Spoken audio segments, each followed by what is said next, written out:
you wish your girlfriend was hot like me? Don't you wish your girlfriend was a freak like me? Don't you? Don't you? Don't you wish your girlfriend was wrong like me?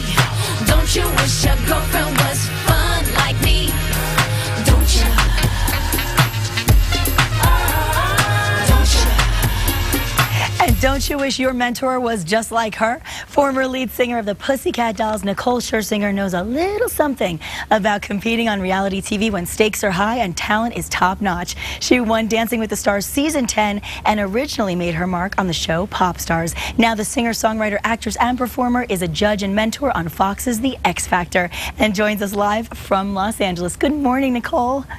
Good morning. Forgive me for my laryngitis. My voice is a little crazy right now, but it is so good to have you. I've been a fan of yours since you came on the scene, and I'm so happy that you were selected to participate in X Factor, so congratulations on that. Thank you. I appreciate that. How did it feel for you to be brought in as the final member once things got going and then you got brought in with Simon, Paula, and L.A. Reid? What was that relationship like when you got going? I was really happy. I was honored and elated because I wanted to be a judge because I wanted to mentor, and I wanted to get on that panel because I knew each one of the judges, Simon, Paula, and LA, were just like, they were forced to be reckoned with, and I just wanted to learn from them, and I was already inspired by them, and I wanted to. I know that I put a lot of work into all the years of what I do, and I just wanted to go up there and to have a voice and be able to give back in some way and to be able to work with these people and bring out the best in them. Absolutely. Well, Nicole, I mean, as I mentioned, you've been on the other end of the competitive reality roller coaster, no doubt. So how have you used your experiences to help you with your role as a judge on X Factor?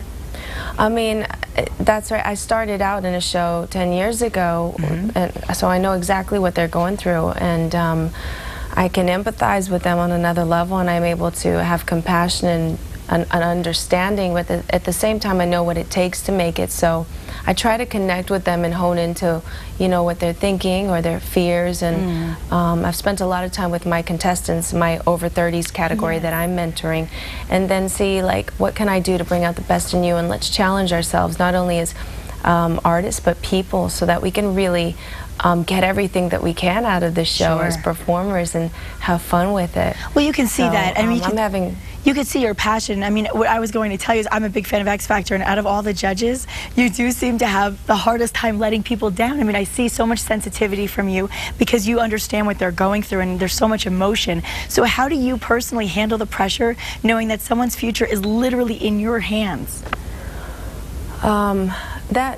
The judges' houses process was really emotionally draining for me. I actually prepared, I prayed a lot, and tried to figure out how I can say really positive, constructive things. I mean, there's only so much in the editing that people see, but I wanted people to know. I mean, obviously X Factor there is no opportunity like it, and has ever been like it for television with these reality talent searches, but as an artist, I just feel like I try to just be constructive and say, you know, maybe whatever words that I can say, I just try to speak from my heart. It was really hard for me to have to let my contestants go, especially the over 30s. I know how much it means to them, being with their age and where they are in their lives. And I can see that. I mean, it was one of the hardest things, having over 30s. Like you said, I mean, for some of these people, it was their last chance. I mean, when you have to narrow it down to only 4, you're cutting it in half. And for some people, I mean, this was the last shot that they have for stardom. So, I mean, what did you do to select? It's scary to think that you have these people's dreams or even lives and families, you know, in your hands, but I just have to.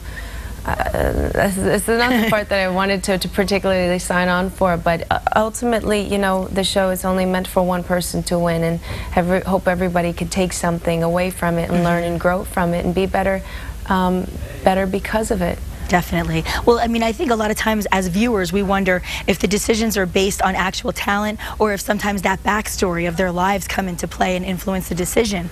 Does that happen a lot?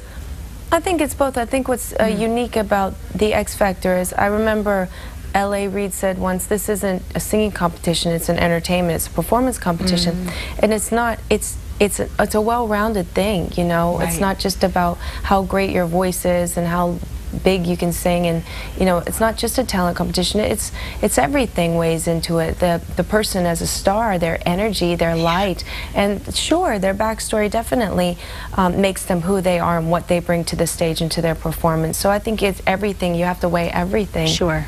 Well, you look at Dexter and Stacey. I mean, I think for those two especially, their backstories came into play. As a viewer, I was so moved by them in general. So I think that, yeah, you have a great team, and I'm thinking they're going to be very threatened on the other teams. Do you have a team that you're most worried about? No, I feel very strong about my team. I've been working very closely with them to make sure that then when they get out there, they just feel their best, and they look their best, and then they could just do what they do, you know, and I'm just so excited and proud of my team for working so hard. As you should be, and I think that they will be happy to stick with you, so to speak. Thank you so much, Nicole, for being with us. I love you. I think you're fabulous, and congratulations on your song hitting the What You Want countdown. I listen to it every weekend. I love it. Oh, thank you so much. You're Don't fabulous. hold your breath. I won't hold my breath. I like it. That song is so powerful. Thank you for everything you're doing. We'll be watching X Factor every week, Wednesdays and Thursday nights right here on 2 Casa Fox. And good luck to the over 30s with Nicole Scherzinger. Yay, thank you. And we'll be right back.